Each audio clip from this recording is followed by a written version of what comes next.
अस्सलाम वालेकुम नाज़रीन, आप देख रहे हैं प्रोग्राम सिटी एट 10। मैं हूं आपके साथ आपकी मेज़बान रमशा कंवर। शहर में मौसम बहुत खुशगवार है और इस वक्त जो है वो हल्की हल्की फुहार भी पड़ रही है, बूंदाबांदी हो रही है। तो मौसम के खुशगवार होने के साथ साथ मूड बड़े अच्छे हो जाते हैं, मूड बहुत प्यारे हो जाते हैं। तो यहीं से बात का आगाज़ करेंगे, क्योंकि हम देख रहे हैं कि शहर कराची में अल्हम्दुलिल्लाह एक हफ़्ते से मौसम की सूरत हाल बहुत बेहतर हो गई है। जो तेज़ गर्मी की शिद्दत थी उसमें कमी आ गई है और मौसम जो है वो बहुत ज़्यादा बेहतर हो गया है, सुहाना हो गया है। तो इसी बात के साथ शो का आगाज़ भी करेंगे, मौसम के हवाले से आपको अपडेट भी करेंगे कि आज दिन भर में मौसम कैसा रहेगा। और ये जो हल्की फुहार का सिलसिला शुरू हुआ है सुबह से, ये तेज़ बारिश की तरफ जाएगा नहीं जाएगा, तो आपके जो रूटीन वर्क हैं उनको कैसे मैनेज करें। और रूटीन वर्क के साथ साथ भाई वीकेंड का भी तो आगाज़ हो चुका है, कल काफ़ी सारे लोगों का, कुछ का आज हो जाएगा। तो वो वीकेंड एंजॉय करने के लिए बेस्ट मौसम है कि आप घूमने फिरने जा सकते हैं, अपनी फैमिली के साथ जो है वो अच्छा टाइम स्पेंड कर सकते हैं, क्योंकि मौसम अच्छा हो तो सभी कुछ अच्छा लग रहा होता है। तो जनाब बात कर लेते हैं आज की जो टॉप स्टोरीज़ हैं उस पर भी बात करेंगे, लेकिन सबसे पहले जो आज की कहानी है वो शामिल करते हैं कि वो क्या है। तो एक दफ़ा की बात है कि एक उस्ताद क्लास में दाखिल होते हैं और वह सारे तलबा को देखते हैं और फिर चौक से बोर्ड के बीच में एक सीधी लकीर खींच देते हैं। सारे बच्चे ये देख रहे होते हैं कि उसके बाद सर जो है वो बच्चों की तरफ पलट कर कहते हैं, बच्चों ये जो लकीर मैंने बोर्ड पर खींची है, क्या क्लास में कोई एक ऐसा बच्चा है जो बग़ैर मिटाए इस लकीर को छोटा करके दिखा सके। ये सुनकर सारे बच्चे सोच में पड़ जाते हैं और मुख्तलिफ़ तरीक़ों से उसका हल तलाश करने लगते हैं। सर एक ऐसी कुर्सी पर बैठ जाते हैं जो बच्चों को आधे घंटे का वक्त दे देते हैं और कहते हैं, जी अब आप ये लकीर ख़त्म करके दिखाओ, छोटी करके दिखाओ।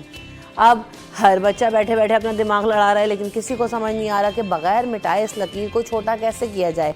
इसी दौरान इस बच्चों में से एक लड़का उठकर आता है और बोर्ड के पास जाकर खड़ा हो जाता है। वो लड़का लकीर को देखकर सोचने लगता है। सर और बाकी जो तमाम बच्चे उसे गौर से देख रहे होते हैं कि ये क्या करेगा लड़का। तभी वो लड़का चौक उठाता है और उस लकीर के ऊपर एक बड़ी लकीर खींच देता है। अब पहली लकीर दूसरी लकीर के मुकाबले में छोटी नज़र आ रही होती है और कोई भी शख्स अब पहली लकीर को देखकर कह सकता है कि ये लकीर छोटी है। इस तरह लड़के ने बग़ैर मिटाए लकीर को छोटा कर दिया। सर ने लड़के की तरफ मुस्कुराते हुए देखा और उसे शाबाशी देते हुए कहा, भाई वेरी गुड, शाबाश। लेकिन बाकी बच्चों को ये समझ नहीं आया कि सर ने जो लकीर बनाई थी इसका मतलब और मकसद क्या था। चुनाचा सब बच्चों ने सर से उन दो लकीरों का मतलब पूछा। सर ने बच्चों की तरफ देखा और उनको बताया कि बच्चों, जब तुम ज़िंदगी में आगे बढ़ोगे तो जो भी काम करोगे तुम्हें अपने मैदान में मुकाबले का सामना करना पड़ेगा। अगर तुम्हें अपने हरीफ से आगे निकलना है तो ये कभी ना सोचो कि उसे पीछे कैसे करना है, उसे छोटा कैसे दिखाना है। हमेशा अपने काम पर ध्यान देना, अपनी सलाहियतों को बेहतर बनाना, और जब तुम खुद बेहतर हो जाओगे और ख़ुद अपने हरीफ बन जाओगे तो वो जो तुम्हारा दूसरा हरीफ है वो खुद ब खुद पीछे रह जाएगा और बहुत छोटा हो जाएगा।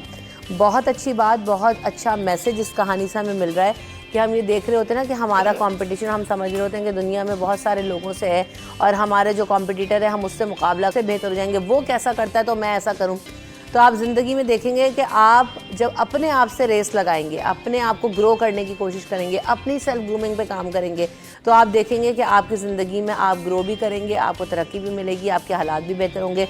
हम दूसरों को अगर कंपेयर करते रहेंगे, ठीक है, आप कंपटीशन होना चाहिए, हेल्दी होना चाहिए, बहुत अच्छी बात है, रखना भी चाहिए, लेकिन बात यह है कि कहीं ना कहीं आकर जो है ना उसमें जेलसी फैक्टर, हसद और फिर एंजाइटी और स्ट्रेस डेवलप होना शुरू हो जाता है। तो सबसे अच्छी चीज़ क्या है कि अपना मुकाबला अपने आप से करें। मेरी ज़िंदगी में ज़ाती प्रैक्टिस भी यही है कि मैंने ज़िंदगी में हमेशा ये नहीं देखा कि सामने वाला कोई और एंकर बैठ के क्या कह रहा है या जो है मैं उसके जैसा करने की कोशिश करूँ। नहीं, मैंने हमेशा ये कहा कि मैंने ये गलत किया तो मुझे इसको ठीक करना है, या मैं ज़िंदगी में ये कर सकती हूँ तो मुझे ये करना चाहिए। तो हम जो अपना कंपटीशन सेट करते हैं, अपने गोल सेट करते हैं और उसको पाने के लिए आगे बढ़ते हैं, मेहनत करते हैं, तो अल्लाह ताला हमारी मदद करते हैं और हम ग्रो भी करते जाते हैं, सेल्फ ग्रूम भी होते जाते हैं। तो इसी कहानी के साथ जो है वो आज के शो का आगाज़ करेंगे और अपने मेहमानों का तारुफ भी करवाएंगे। मेरे साथ इस वक्त आजिज़ जमाली साहब मौजूद हैं, वेलकम टू द शो आजिज़ भाई, और साथ साथ अशरफ खान साहब भी शामिल गुफ्तगू होंगे। Welcome to the show Ashraf भाई, कैसे हैं, तबीयत सही है आपकी? क्यों खांस रहे हैं? गला खुश्क हो रहा है, पानी पिलाओ भाई इनको, अशरफ भाई को। अच्छा, वेदर में वाकई थोड़ी खुश्की है, हालांकि बारिश हो रही है, लेकिन मैं देख रही हूँ कि ड्राइनेस और जो है ये इसमें इजाफा हो गया। स्किन पर भी हमने कल बात की तो ये है, स्किन बहुत ड्राई है, कफ हो रहा है, गले ख़राब है। आजिज़ भाई आपने ऐसा फील किया है क्या? मौसम वैसे बहुत अच्छा हो गया है, गर्मी की जो शिद्दत थी वो ख़त्म हो चुकी है अल्हम्दुलिल्लाह। लेकिन अभी जो हल्की बारिश हो रही है शहर में, शाहराह फैसल पर फिसलन हो गई है, काफ़ी मोटरसाइकिल सवार भी गिर पड़े हैं। तो ख़ास तौर पे जो मोटरसाइकिल पे सफ़र कर रहे हैं वो इस बात का ज़रूर ख्याल रखें कि जब बारिश हो रही है तो थोड़ा सा रुक जाएं, क्योंकि वरना ये मोटरसाइकिल स्लिप हो जाएगी, वो गिर पड़ेंगे, ज़ख्मी हो जाएंगे। लेकिन जहाँ तक बात है ये जो मौसम की, इस मौसम के दौरान 2-3 चीज़ें होती हैं, 2-3 बीमारियां, ख़ास तौर पे गले में जो खुश्की होती है जी जी जी, या फ्लू होता है, फिर उससे बुखार भी होता है इलाज में। फ्लू ऑटोमेटिकली जब फ्लू होगा तो उससे बुखार होगा, एलर्जी होती है। तो ज़ाहिर है कि ये मौसम के हिसाब से ये चीज़ें होती हैं, इसका हमें ख्याल रखना पड़ेगा। बिल्कुल ऐसा ही है, यकीनन ख्याल रखने की बहुत ज़्यादा ज़रूरत है। लेकिन साथ साथ ज़रा ये भी जानेंगे, वीकेंड का आगाज़ हो गया है तो क्या प्लान्स हैं दोनों की? छुट्टी संडे को दोनों मनाते हैं ना? संडे को दोनों छुट्टी ऑफ होती है है ना? जी, बिल्कुल। नहीं, सैटरडे को तो ऑफिस आते हैं और शाम तक जाते हैं। तो शाम में छुट्टी हो जाएगी अशरफ हाँ, भाई? हो जाएगी। नहीं, मगर आप ऐसे बोलें जैसे सैटरडे संडे पूरी छुट्टी है। यार वैसे वैसे कसम से मेरे खुद छुट्टी खा गए। नहीं, मगर ये है कि मौसम सीरियस है, ऐसा क्या ज़बरदस्त प्लान्स हुआ है है आज? ना। प्लान्स बताएं आज ताकि ये कि मुझे कुछ अभी पसंद आए आते तो हुए मैं सोच रहा था कि बच्चों को लेके कहीं ना कहीं जाऊँगा मैं। अभी जैसे आजिद भाई ने बताया, क्योंकि मैं गुलशन में रहता हूँ, आ रहा था तो अचानक से जो बूंदाबांदी जो शुरू, जो स्टार्टअप होती है बारिश का, आपने भी देखा है सड़क पे, तो वो जो स्लिपरी होती है ना, 2-3 बाइक वाले स्लिप हुए।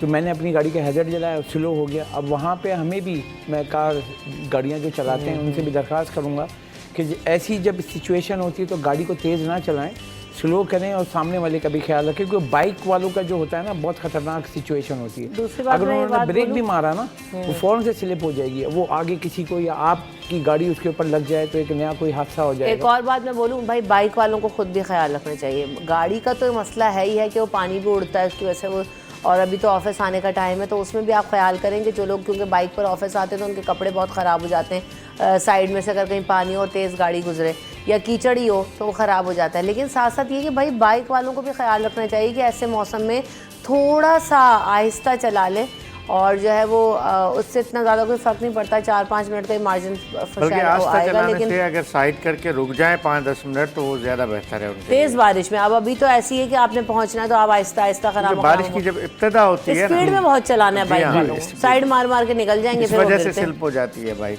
बिल्कुल असल बात ही तो आप अपना ख्याल पहले भाई खुद रखें, उसके बाद कोई दूसरा आपका ख्याल करेगा, और कोई नहीं करेगा, आपने खुद ही करना है, ये सबसे ज़्यादा ज़रूरी है। तो आजिज़ भाई आप कहाँ जा रहे हैं? आज छुट्टी मनाएंगे? नहीं, हमारा कोई जाने का प्लान तो नहीं है, लेकिन चूंकि कल संडे है, घर पे ही रहना है। लेकिन चूंकि बहनें इधर हैं आराम तो कल फरमाइए। मेहमान आ रहे हैं, तो अच्छा ज़ाहिर है कि ये वीकेंड को नज़र में रखते ही हाँ, बिल्कुल जो मेहमान बहन को, भाई को, कज़न को, किसी को अगर घर पे आना होता है हाँ, हाँ। तो उसको भी ये बात ज़रूर जहन में होती है कि आम दिनों में तो सारे लोग जॉब कर रहे होते हैं, ड्यूटीज़ कर रहे होते हैं, घर में लोग नहीं होते हैं, तो छुट्टी वाले दिन ही मेहमानों का दिन भी होता है। आमतौर पे हमारे यहाँ ये कल्चर है। बिल्कुल ऐसे तो ज़ाहिर है तो कल मेहमान आ रहे हैं, इस वजह से हमारी वीकेंड घर पे ही गुजरेगी। तो अच्छा है ना, कम से कम जो है अच्छे मौसम के साथ जो है घर में बरकत भी उतरेगी, क्योंकि मेहमान जो है वो अल्लाह ताला की रहमत है, बरकत लेकर आते हैं, और उनको भी जब हम वेलकम करते हैं तो एक अच्छा वक्त उनके साथ गुजरता है। बहन भाई या आपके कज़न्स या कोई भी आ जाए रिश्तेदार, तो ये है कि एक अच्छा टाइम आप स्पेंड कर सकते हैं। वक्त गुजारना अच्छा जो है ना,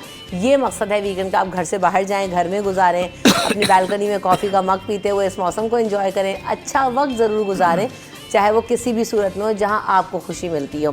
तो चलें जी, अब हम अपनी जो टॉप स्टोरीज़ हैं उसकी तरफ बढ़ते हैं। सिंध हुकूमत ने 14 अगस्त को आम तातील का ऐलान कर दिया है, और यकीनन हम सब जानते हैं कि जश्न आज़ादी के मौके पर सरकारी और नीम सरकारी दफातर जो हैं वो बंद रहेंगे जश्न आज़ादी के सेलिब्रेशन के हवाले से, और जो है वो तमाम जो इदारे हैं उनमें छुट्टी का ऐलान कर दिया गया है। इसके अलावा वज़ीर आज़म पाकिस्तान मियां मोहम्मद शहबाज शरीफ साहब कल कराची आए थे, और उन्होंने वज़ीर आला सिंध सैयद मुराद अली शाह साहब से जो है वो वज़ीर आला हाउस में उन्होंने मुलाकात भी की थी, और मुख्तलिफ जो सूबे हैं, मनसूबे हैं, उनको बर वक्त तकमील पर तबादला ख्याल करते हुए उनमें तेज़ी लाने का भी फ़ैसला किया गया है। अच्छा, वज़ीर आला सिंध ने वज़ीर आज़म को बताया कि सूबाई हुकूमत ने डोर एजेंसियों के ताउन से BRT रेड लाइन और ब्लू लाइन मनसूबों पर काम भी शुरू कर दिया है, और रेड लाइन प्रोजेक्ट पर काम तेज़ी से जारी है, जबकि येलो लाइन पर काम जल्द शुरू कर दिया जाएगा।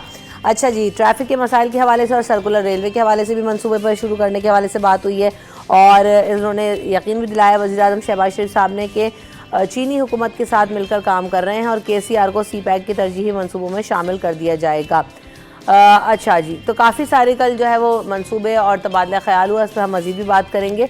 इसके अलावा सिंध में नवी जमात इंटरमीडिएट के तलबा को मुफ्त टैबलेट्स देने का फ़ैसला किया गया है, और सिंध टेक्स्ट बोर्ड की जानिब से दरसी किताब की तरसील के सिलसिले में कहा गया है कि कराची में वाक़ वेयर हाउस पर तकरीब का इनेकाद किया गया था, जहाँ पर जो है वो मुख्तलिफ लोगों ने शिरकत की थी और उन्होंने कहा था कि किताबों की ताख़ीर या कमी से बचने के लिए नवी जमात इंटरमीडिएट के तलबा को मुफ्त टैबलेट्स तकसीम किए जाएँ ताकि उनकी पढ़ाई में किसी किस्म की कोई रुकावट ना आ सके।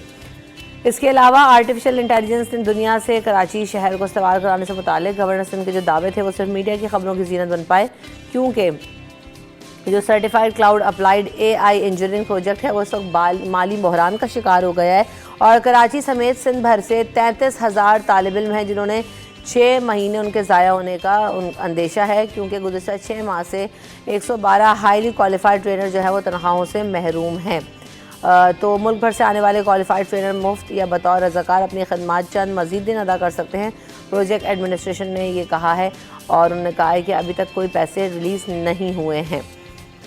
इसके अलावा पानी की लाइनों में सीवरेज की मिलावट, हैज़े और साल के केसेस जो है वो बढ़ गए हैं। जैसे अभी हम बात भी कर रहे थे कि गले के भी अमराज में इजाफा होता है जब मौसम चेंज होता है, नज़ला, खांसी, बुखार भी होता है और ख़राब पानी और गंदा पानी जो लाइनों में आ रहा है उसकी वजह से पेट में भी जो है वो लोगों के प्रॉब्लम्स हो रही हैं। तो बाहर के खानों से इस वक्त जो है वो इज्तनाब करें, घर में भी खाना बनाएं तो साफ़ सुथरा और एहतियात के साथ बनाएं। जब आप वेजिटेबल्स लेकर आएँ, फ्रूट्स लेकर आएँ, मीट लेकर आएँ तो उसको प्रॉपर वॉश करें और जो है उसकी हाइजीन मेंटेन करें, उसके बाद जो इस्तेमाल करें। पानी भी बॉयल करके इस्तेमाल करें।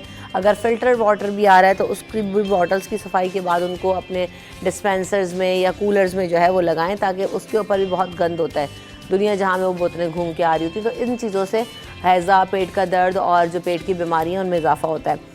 इसके अलावा नॉर्थ नाज़िमाबाद में सखी हसन स्पोर्ट्स अरीना जो है वो उजड़ गया है। कुर्सियाँ, मेज़ और जो चेस बोर्ड, ग्रिल सब चोरी कर लिए गए हैं और सखी हसन पुल के नीचे खेलों की सरगर्मियाँ ख़त्म हो गई हैं। इसको बनाया गया था स्पोर्ट्स कॉम्प्लेक्स की तरह से और ये अपॉन रिक्वेस्ट बनाया गया था, लेकिन हालत आप इसकी देख ही रहे हैं कि क्या हाल हुआ है। ज़िला इंतज़ामिया तवज्जो देती तो जगह महफूज रहती। शहरियों का ये कहना है कि जो तमाम खेलों की सरगर्मियाँ हैं यहाँ पर ख़त्म हो चुकी हैं और लोगों को अब वही वाली बात है कि जिसलिए ये स्पोर्ट्स कॉम्प्लेक्स बनाया गया था वो फिर अपनी खस्ता हाली का शिकार हो गया और सब चीज़ें जो हैं वो गायब हो चुकी हैं। तो ये सूरत हाल है। इसके अलावा जी हमारे पास मौसम की क्या अपडेट्स हैं, ज़रा उस हवाले से भी हम बात करेंगे। मौसम की सूरत हाल पर नज़र डाल लेते हैं कि आज जो टेम्परेचर्स हैं वो क्या रहेंगे और कहाँ तक जो है दर्जा हरारत जाने का इम्कान है। दिखाइएगा। तो इस वक्त हम देख रहे हैं, जैसे अभी बताया भी आपको, कि क्लाउडी वेदर है और बहुत अच्छा और मौसम जो है वो खासा प्यारा हो गया है। और मौसम के प्यारे होने के साथ साथ हम बात कर रहे हैं कि आज ये कहा गया है जो फोरकास्ट है उसमें तेज़ बारिश का इम्कान भी है कि है। तो जी तेज़ बारिश का इम्कान ज़ाहिर किया जा रहा है। कब तक होगी, नहीं होगी, कितने दिन जारी रहेगा ये सिलसिला, हमें सारी अपडेट्स देंगी हमारी नुमाइंदा आयमा खान। उनसे बात करते हैं। तो अस्सलाम वालेकुम आयमा, कैसी हैं आप? मौसम को कहाँ एंजॉय कर रही हैं? शहर कराची का मौसम बहुत सुहाना हो गया है, तो ये बताइए कि कब तक ये सिलसिला जारी रहेगा और क्या आज तेज़ बारिश भी हो सकती है? वालेकुम अस्सलाम रमशा, इस वक्त मैं सी व्यू पर मौजूद हूँ और जैसे ही मौसम अच्छा होता है तो आपको पता है कि कराची वाले तो सी व्यू का ही रुख करते हैं सबसे पहले।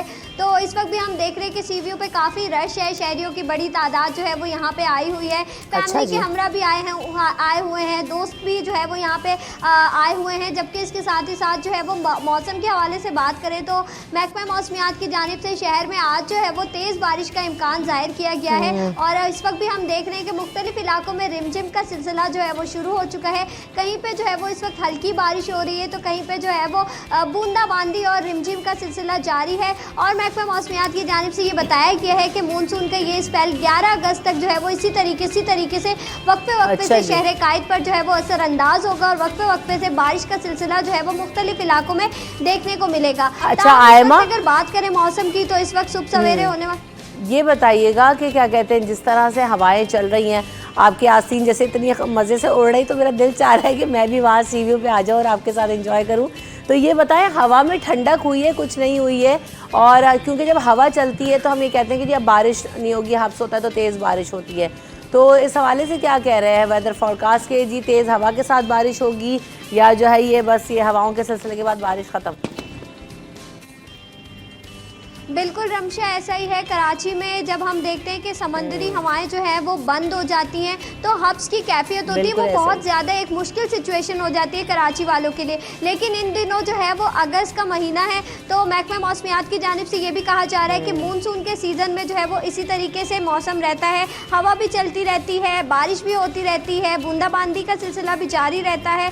और इस वक्त भी जो है वो शहर में काफ़ी तेज़ रफ्तार से हवाएं चल रही हैं और जो जाहिर किए जा रहे हैं इम्कानात वो यही बताया जा रहा है कि गर्द चमक के साथ शहर कायद में जो है वो तेज़ बारिश का इम्कान है। और महकमा मौसमियात की जानिब से ये भी बताया जा रहा है कि जो बारिश का सिलसिला है वो इसी तरीके से वक्फे से 11 अगस्त तक असरअंदाज होगा। और मौसम जो है वो शहर कायद का हम गुज़िश्ता कई रोज़ से देख रहे हैं, इसी तरीके से काफ़ी खुशगवार है। जी बहुत शुक्रिया अम्मा, आपने हमें अपडेट किया इस हवाले से। ठंडी हवाओं के मज़े लीजिए, आप एंजॉय कीजिए, साथ साथ आप हमें अपडेट भी करती हैं, आपका बहुत शुक्रिया। हम यहाँ पे ब्रेक की तरफ बढ़ेंगे, ब्रेक के बाद हाजिर होंगे टॉप स्टोरीज़ के साथ।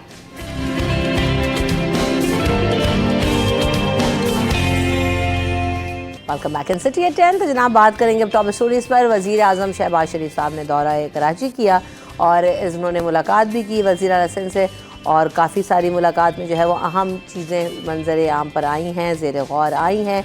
तो सबसे पहले तो मंसूबों की तकमील को तेज़ करने का आजिज़ भाई हुआ है और इसमें red line, blue line and yellow line, तमाम इन तीनों चीज़ों में बात हुई है कैटेगोरिकली, स्टार्टिंग फ्रॉम हेयर। जी, इसको कल मैंने ही रिपोर्ट किया जी। है। वज़ीर आला हाउस जब पहुँचे थे वज़ीर आज़म, कल एक रोज़ का दौरा था वज़ीर आज़म शहबाज शरीफ का। पहले तो एक्सपो में उनका खिताब था, उसके बाद ये यहाँ पर पहुँचे। वज़ीर आला हाउस में 2-3 इजलास हुए यहाँ पर। एक तो ये सिंध के मंसूबों के हवाले से इजलास था। हाँ जी, इसमें कोई 5 वफाकी वज़ीर भी मौजूद थे इसी इजलास में, सही। जिसमें खालिद मकबूल सिद्दीकी है, अता तारड़ है, मोहम्मद औरंगज़ेब थे, राना तनवीर, 5 वज़रा थे इसमें थोड़े से गिले शिकवे थे वज़ीर आला सिंध की जानिब से। उसने कहा है कि जितने भी वादे होते हैं उन वादों पर अमल नहीं होता। फिर उसने मंसूबों का जिक्र किया कि K4 का मंसूबा है कि अटका हुआ है, वफाक इस पे जो फंडिंग करनी है नहीं करता। फिर KCR की बात की वज़ीर आला सिंध ने कि CPEC में शामिल था ये मंसूबा, लेकिन अब CPEC से निकाल दिया गया है, तो उसका होगा क्या, जिस पे वज़ीर आज़म ने कहा है कि इसको दोबारा, जैसे आपने पढ़ा, सही, दोबारा इसको CPEC में हम शामिल करेंगे। ठीक है। फिर एक 1-to-1 मुलाकात हुई इनकी इस इजलास के अलावा, उसमें ज़्यादा बातें होती हैं, लाजमी वो रिपोर्ट नहीं होती। जब मैं और आप आपस में बैठ के बात करें वो बातें ज़्यादा बाहर नहीं जाती, ज़ाहिर है कि इर्द गिर्द के लोग होते नहीं हैं। लेकिन उसमें फोकस सैलाब मुतासरीन थे। जो सैलाब मुतासरीन के लिए हाउसिंग स्कीम है सूबा सिंध में जारी, उसके लिए 30 अरब रुपए का एक वादा था वफाक की तरफ से। जब सैलाब आया था, जब दौरा किया था वज़ीर आज़म शहबाज शरीफ ने, तब ये वादा किया था, लेकिन उस वादे पे भी अमल नहीं हुआ। वो पैसे जो है वो सिंध को नहीं मिले। तो ये गिला भी किया वज़ीर आला सिंध ने कि सर आप वादे तो बहुत सारे करते हैं लेकिन उन वादों पर अमल नहीं होता। तो जिस पे वज़ीर आज़म ने कहा था कि नहीं, वो फाइनेंस डिवीज़न से बात करते हैं कि वफाक ने जो पैसे देने का वादा किया था वो पैसे सूबा सिंध को फराहम किए जाएंगे। पोलियो के हवाले से भी एक इजलास था। इसमें अक़वाम मुत्तहिदा के नुमाइंदे थे, यूनिसेफ के नुमाइंदे थे, चाइनीज़ थे और लोग भी थे। इसमें एक पोलियो के हवाले से ऑलरेडी हमारे पास एक कैंपेन तो चलती रहती है, लेकिन आलमी इदारों ने इस बात पर तशवीश का इज़हार किया है कि पाकिस्तान वो वाहिद मुल्क है जहाँ पोलियो एक बार ख़त्म हो जाता है फिर से केसेस रिपोर्ट होते हैं। तो ये तशवीशनाक बात है। और उन्होंने कहा है कि दुनिया में सिर्फ 2 ही अब ऐसे मुल्क बचे हैं जहाँ पे ये हो रहा है, पाकिस्तान, दूसरा अफ़गानिस्तान। और कहीं भी पोलियो इस तरह रिपोर्ट नहीं होता जहाँ ख़त्म हो गया सो ख़त्म हो गया। लेकिन आपका ये फिनोमेना हमें समझ में नहीं आता कि हमने ज़ीरो पे ले आए पोलियो को और फिर केसेस भी हो रहे हैं। तो जिसमें एक ये कहानी भी बताई गई कि पाकिस्तान में ख़ास तौर पे पोलियो ट्रैवलिंग करता है दूसरे मुल्कों से, अफ़गानिस्तान से और दूसरे मुल्कों से जो यहाँ पर लोग आते हैं उनकी वजह से ट्रैवलिंग होती है पोलियो की। तो पोलियो पे भी इस इजलास में काफ़ी अहम फैसले हुए हैं। एक टास्क फोर्स जो बना हुआ है उसकी ज़िम्मेदारी है। सिक्योरिटी के इदारों से बात हुई है, IG सिंध भी इस इजलास में शरीक थे। पोलियो वर्कर्स की आपने देखा कि हमारे मुल्क में बहुत सारे वाक़यात होते हैं। अच्छा, अब 100 यूनिट से जो कम है इस्तेमाल करने वाले गरीब लोगों को 2 लाख सोलर्स जो है वो सिस्टम फराहम किए जाएंगे। ये इसका क्या ये मैकेनिज्म सूबाई होता है? प्रोजेक्ट है, इसका वफाक से ऐसा कोई ताल्लुक नहीं कल है, अंडर डिस्कशन था लेकिन ना? इसमें सिर्फ एक प्रॉब्लम है कि जो जिन कंपनीज से मुआहदे किए जा रहे हैं उसमें वफाक की मंजूरी बहुत ज़रूरी होती है। तो अभी 2-3 रोज़ कबल हमने खबर दी थी कि सिंध के वज़ीर तवानाई नासिर हुसैन शाह ने सदर ममलिकत आसिफ अली जरदारी से जाकर मुलाकात की थी। कल नासिर हुसैन शाह इस्लामाबाद में एक प्रेस कॉन्फ्रेंस की है इसी हवाले से, सोलर के हवाले से। तो उन्होंने बताया कि वफाक के जानिब से जो रुकावटें थीं तो उन्होंने सदर पाकिस्तान को भी कुछ रिजर्वेशन से आगाह किया है, वज़ीर आज़म को यहाँ आगाह किया गया है। तो उनके बकौल अब हमें यकीन दिलाया गया है कि वफाक की जानिब से इस सोलर मंसूबे में कोई रुकावट नहीं डालेगी, लेकिन इसमें अभी टाइम लगेगा। इसमें अगस्त में इन्होंने कहा है कि कम अज़ कम सोलर पैनल्स की जो तकसीम है वो इसी महीने में शुरू हो जाए। अलबत्ता सोलर से जो 100 यूनिट या 200 यूनिट बिजली देने का प्लान है उसमें अभी वक्त लगेगा। सही। अशरफ भाई, कल आप एक्सपो में भी थे, furniture expo, sorry agriculture agriculture expo, food and agriculture expo, और वज़ीर आज़म शहबाज शरीफ साहब भी थे। तो वहाँ पर उन्होंने भी ख़िताब किया होगा। एक तो ओवरऑल आउटकम कैसा रहा और ओवरऑल एग्जीबिशन की क्या सूरत हाल है, क्योंकि 75 ममालिक से लोग आए हैं और बड़े जो है ना वो कहा जा रहा है कि अच्छी इन्वेस्टमेंट भी हो सकती है। जी देखें, SIFC जो बना है उसमें हम फोकस भी कर रहे हैं एग्रीकल्चर को ना, ज़राअत के शोबे को। और सबसे इम्पोर्टेंट बात, कल ट्रेड डेवलपमेंट अथॉरिटी ने जो रिपोर्ट दी है, हैरान कुन चीज़ें जो सामने कि पाकिस्तान से जो फूड और एग्री की जो प्रोडक्ट की एक्सपोर्ट है, हमने गुज़िश्ता माली साल में $8 अरब से ज़ायद की हमने एक्सपोर्ट की है।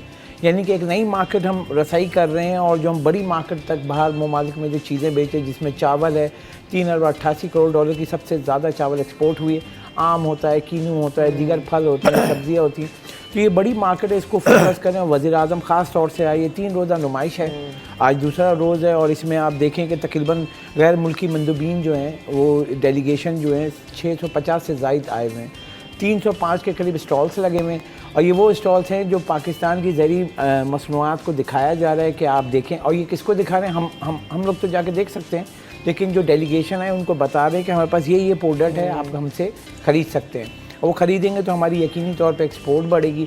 अब पाकिस्तान जो एग्रीकल्चर एक कंट्री है, और ये कल वज़ीर आज़म ने भी कहा कि सिर्फ हम जैसे चावल की एक्सपोर्ट $3 अरब 88 करोड़ एक साल में बेच सकते हैं, इसको $7 अरब क्यों नहीं ले जा सकते हैं।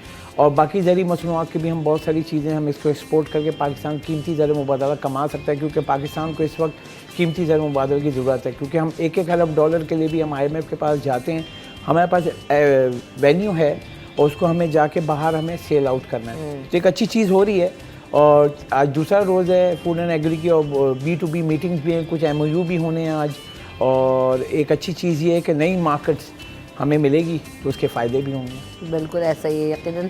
और इस नुमाइश का तो मकसद यही है कि जो बाहर आने वाली कम्युनिटी है उसको अट्रैक्ट किया जा सके, ताकि जो लोग हैं उनका इंटरेस्ट हो और पाकिस्तान में जो हमारी इकनॉमिक सिचुएशन है उसको बेहतर की जा सके। अच्छा, दूसरी तरफ ये फिर जब अगर इजलास के बाद मीटिंग की बात करते हैं तो उसमें जी तमाम जो लाइंस है, red, yellow and blue lines पे भी तबादला ख्याल किया गया कि उनको स्पीड अप किया जाए, KCR। लेकिन ये बातें तो बड़ी हो जाती हैं, लेकिन फिर वही होता है कि जूँ के तू ये प्रोजेक्ट्स हैं और सूरत हाल है। शबाई देखिए, मतलब कि शहबाज शरीफ अभी जो इलेक्ट होकर आए, इससे पहले भी आए थे, जो निगरान सेटअप में उसमें भी आए वज़ीर आज़म, सब कराची सर्कुलर रेलवे से लेकर सारी उसकी बात होती।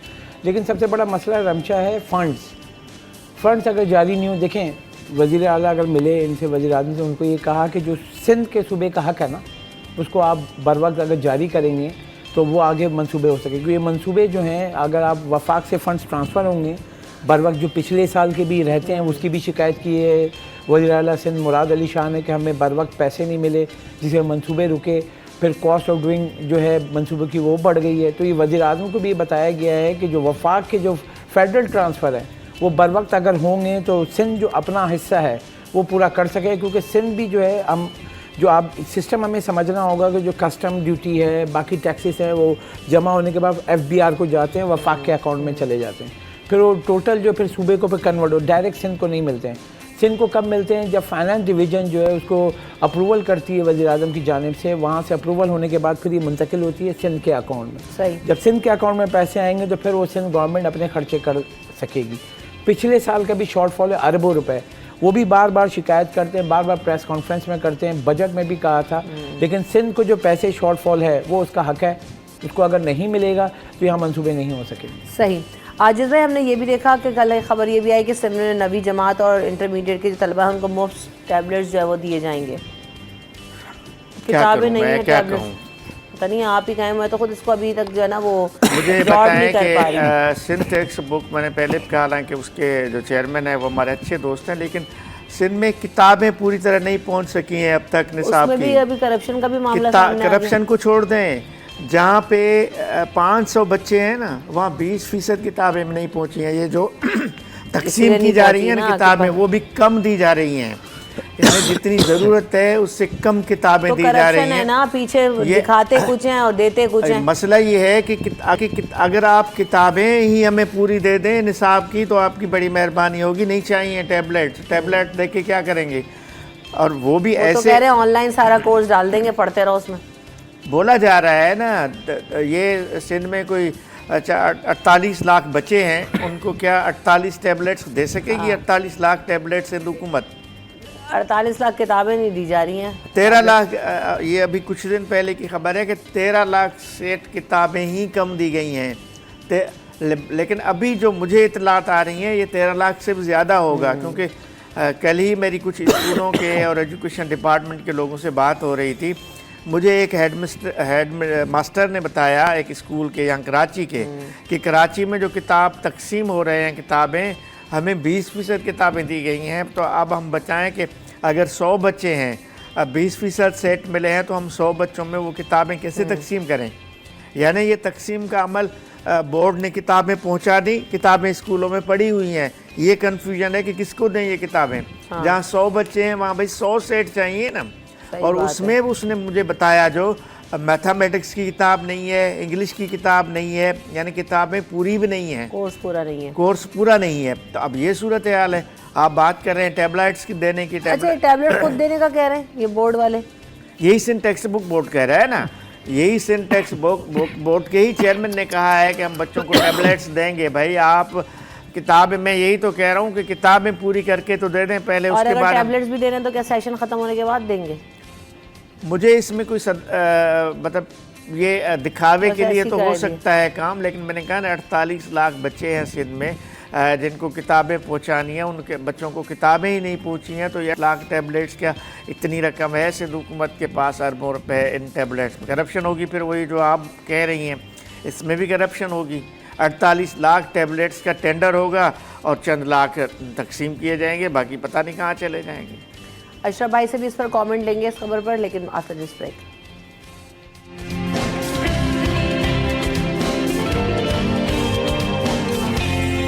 Welcome back in city 10। तो अशरफ भाई, आपका क्या कमेंट है जो टैबलेट्स दिए जा रहे हैं? अच्छा फैसला है, क्योंकि वज़ीर आज़म लैपटॉप स्कीम भी हमने देखी है, तो उसमें भी लैपटॉप तकसीम किया गया, तो शायद ये सोचकर अब छोटे बच्चों को टैबलेट्स मिल रहे हैं।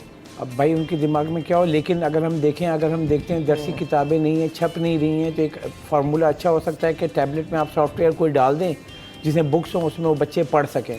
लेकिन उसको चलाने के लिए भी तो सिखाना है ना, वो जो आप जिनको देने के लिए बोल रहे हैं। आप देखें तो वहाँ पे क्या सूरत हाल है, जो माजरत के साथ जो टीचर्स हैं वहाँ पे, आपने देखा है उनकी क्या सूरत हाल है, वो अपडेट हैं क्या इन चीज़ों से? मेन ये है कि अब आपने ऐलान कर दिया, एक अच्छा ऐलान है, इसको क्या कह सकते हैं। जब अगर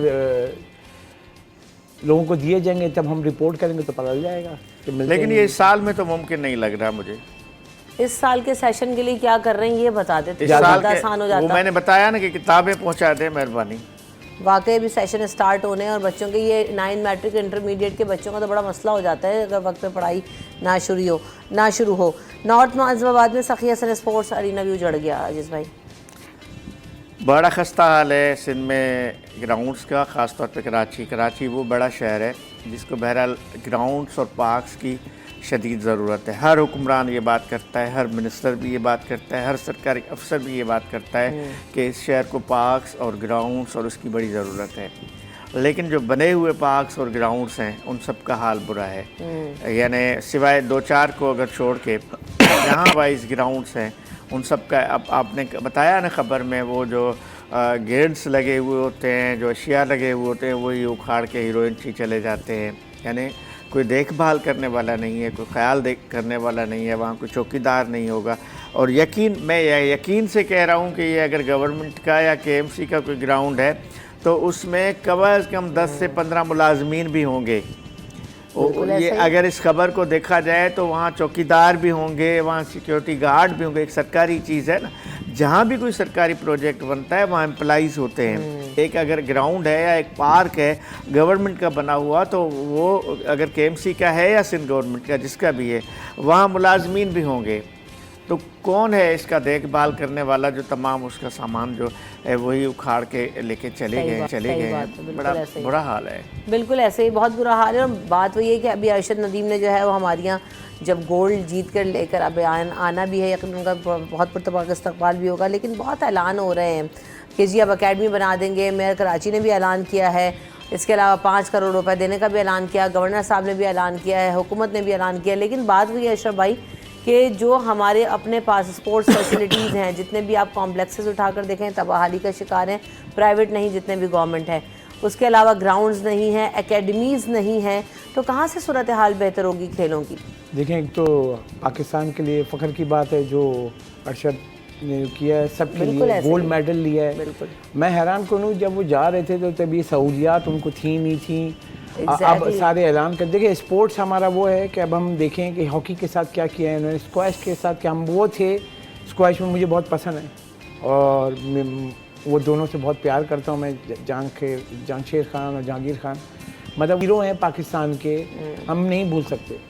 पूरी दुनिया उनको मतलब मेरे हिसाब से वो सजदे करती थी कि ये कहाँ से आए, कौन प्लेयर, पाकिस्तान का नाम झंडा लेके घूमते थे। और हमने क्या कर दिया, हमने हॉकी को बर्बाद कर दिया, हमने स्क्वैश को बर्बाद कर दिया, हमने टेनिस को बर्बाद कर दिया, कोई नाम लें आप मतलब। और उसके अलावा ये हम सीखते हैं नीचे से ना। अब वो ग्राउंड्स आपने नहीं है, जैसे आपको भी पता है। मेन आपसे फ़ायदा ये जब हम बात करते हैं, क्योंकि आप ग्राउंड में रही हैं, आपने रिपोर्टिंग की और आपने ये चीज़ें अपनी आंखों से देखी हैं। कराची वो शहर है, नौजहानाबाद में जितने ग्राउंड थे वहाँ घर बन गए, ठीक है, सही बात है, कोई पूछने वाला नहीं। ये वो शहर है जो कराची से आपके क्रिकेटर निकले, आपके प्लेयर्स निकले। अब आप जाके देखें कहाँ बच्चे खेलेंगे, वो लैपटॉप मोबाइल इन सब में लगे हुए हैं, कहाँ से खेलेंगे वो? इसमें मुझे स्पोर्ट्स पे एक बात याद आ रही है। अरशद की जब हम बात करें तो बहुत प्राइड की बात है, लेकिन हमारे यहाँ कुछ तारीखी खेल हैं।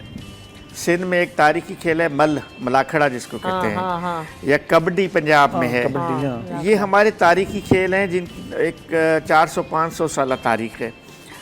मुझे तो याद नहीं कि किसी सिंध के गरीब मल्ल पहलवान को सिंध हुकूमत ने 500 रुपये भी दिए हों, 500 रुपये देने का कभी ऐलान किया हो। यानी इसका मतलब है कि उन तारीखी खेल जो ख़त्म हो रहे हैं, ये जो 500 साल 600 साल पहले पहलवान होते थे, ये भी तो पहलवानी की बात है ना, जो अरशद की हम बात कर रहे हैं, ये भी ताकत और पहलवानी की बात है एक तरह की।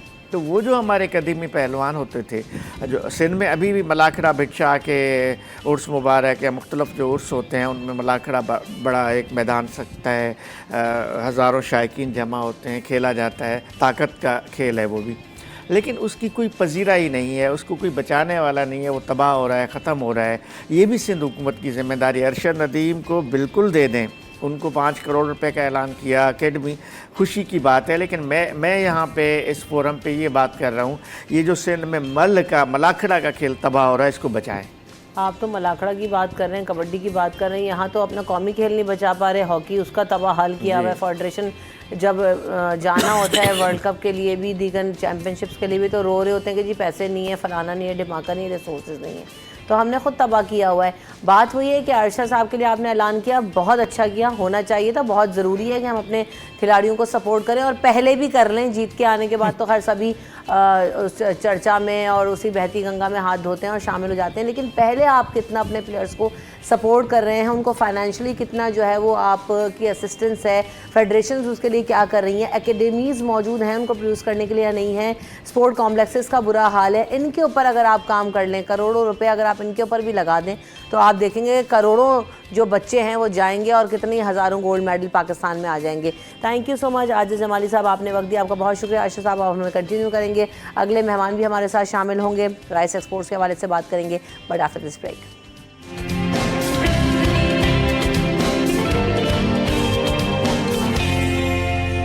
Welcome back in city at 10।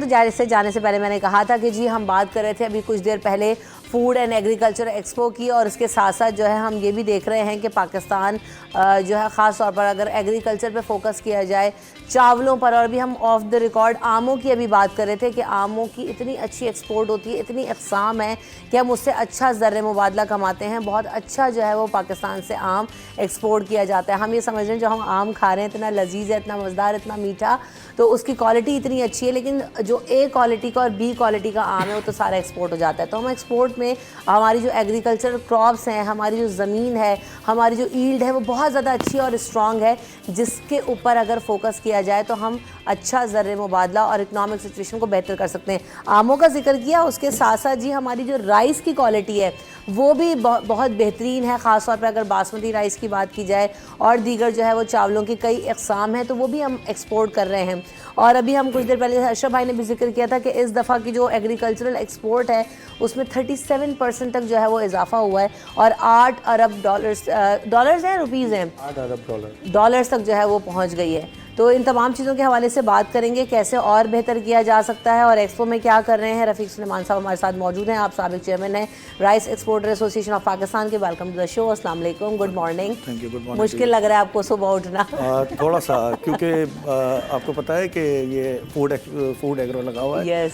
तो उसमें क्योंकि हमारा एक्सपोर्ट का काम है, तो बहुत सी कंट्रीज से हमारे क्लाइंट्स आए हुए हैं जिनके साथ हमारा बहुत अच्छा ताल्लुक़ है, उनसे मिलना मिलाना भी है। बिल्कुल ऐसे। प्लस प्राइम मिनिस्टर साहब की तरफ से भी हुक्म है कि इसको और बढ़ाया जाए। प्लस हमारे ज़ुबैर मोतीवाला टिडैब CEO हैं, वो स्पेशली हमारी कम्युनिटी से ताल्लुक़ रखते हैं, मेमन कम्युनिटी से, और चैम्बर कराची को भी वो लीड करते हैं, सारी बिज़नेस कम्युनिटी को भी लीड करते हैं। तो उनकी तरफ से भी हुक्म है कि भाई ये जितने भी गेस्ट आ रहे हैं इनको बिल्कुल एहतियात के साथ जो है उनको टेक केयर किया जाए और रेलेवेंट बंदे के साथ मिलाया जाए, और जितना भी हो सके उनको अच्छी तरीके से एंटरटेन करें, क्योंकि ये दूसरी मरतबा ये लगा है, पिछले साल लगा था तो उसके अंदर भी काफ़ी सारे लोग आए थे, और मुझे याद पड़ता है कुछ मेरे ख्याल से 450 या 650 मिलियन डॉलर्स के कॉन्ट्रैक्ट्स हुए थे।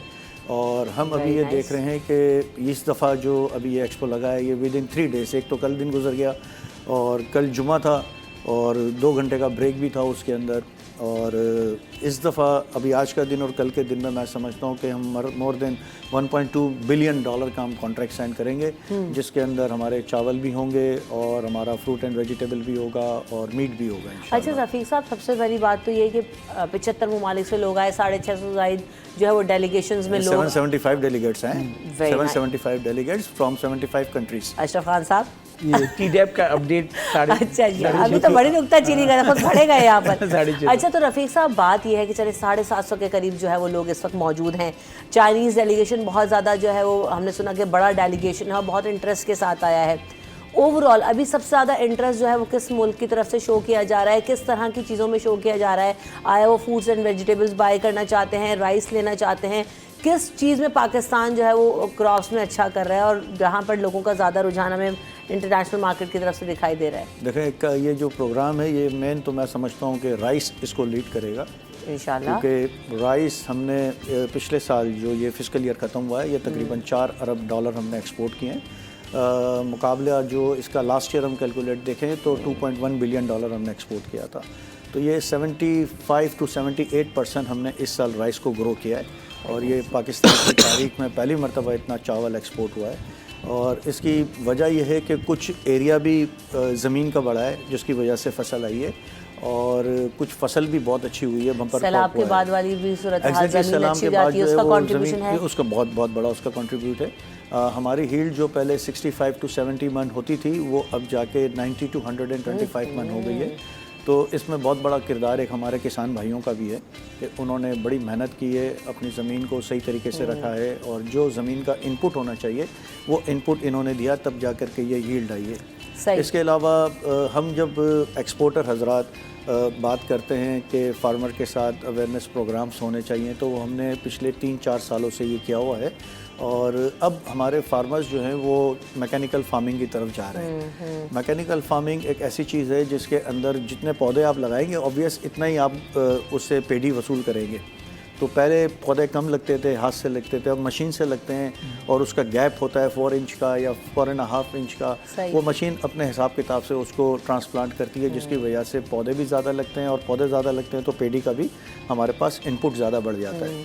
अच्छा, मैं यही जानना चाहती, एक तो किसान वाली बात पे मैं भी होल्ड करूंगी, लेकिन आपने पहले मैकेनिकल फार्मिंग की तरफ आपने जिक्र कर दिया, तो हम ये देख रहे हैं कि जो दुनिया भर में एग्रीकल्चरल टेक्निक्स के ऊपर बड़ा काम हो रहा है, रिसर्च हो रही है, सीड के ऊपर बड़ी रिसर्च हो रही है, और ईल्ड को कैसे बढ़ाया जाए उस पर रिसर्च हो रही है, और फिर नई नई टेक्निक्स और मशीन्स का इस्तेमाल। हम वही देख रहे हैं कि ट्रैक्टर चलाया जा रहा है और ये ज़मीन खोदी जा रही है। और आपने बताया कि चलें जी अब फार्मिंग इस तरह से भी हो गई। कितनी जिद्दत हमारी दुनिया के मुकाबले में आ चुकी है इन एग्रीकल्चर, और उसका वाकई फ़ायदा हमें नज़र आ रहा है या नहीं आ रहा है, या अभी भी हम बहुत पीछे हैं? अभी भी हम बहुत पीछे हैं, अभी भी हम बहुत पीछे हैं। मैं समझता हूँ कि हमारी जो काश्तकारी होती है उसमें हम अभी तक हार्डली 10 to 15% हमने टैप किया है। हमारे पास 85% का ग्राउंड बाकी है जिसको हमें टैप करना है। हम यही कहते हैं कि अगर ये मैकेनिकल ट्रांसप्लांटिंग हो जाएगी तो एक रेवोल्यूशन आ जाएगा। देखिए पूरी फसल जो है ना हमारी, हम इस वक्त भी जो है ना वो 70 to 75 मन के कैलकुलेशन पे ही चल रहे हैं। हमको ये 120 मन पे चले जाना चाहिए या 110 मन पे चले जाना चाहिए। अगर हम 110 मन पे चले जाते तो आप समझे कि ऑटोमेटिक हमारी क्रॉप 30 to 40% बढ़ गई।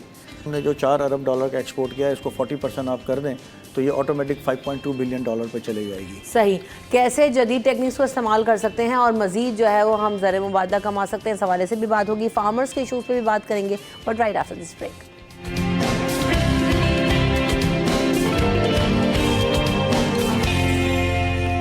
Welcome back in city at 10। Very quickly sir, हम जाने से पहले बात करते हैं फार्मर्स के हवाले से। वो पॉइंट मैं बिल्कुल भी मिस नहीं करना चाहूँगी। होता क्या है, और उमूमन तासुर भी है, देखा भी जा रहा है कि फार्मर जो है, किसान जो इतनी मेहनत कर रहा है, हमारी यील्ड्स भी अच्छी हो रही हैं, हम ज़र मुबादला भी कमा रहे हैं, लेकिन किसान की हालत बेहतर नहीं हो रही।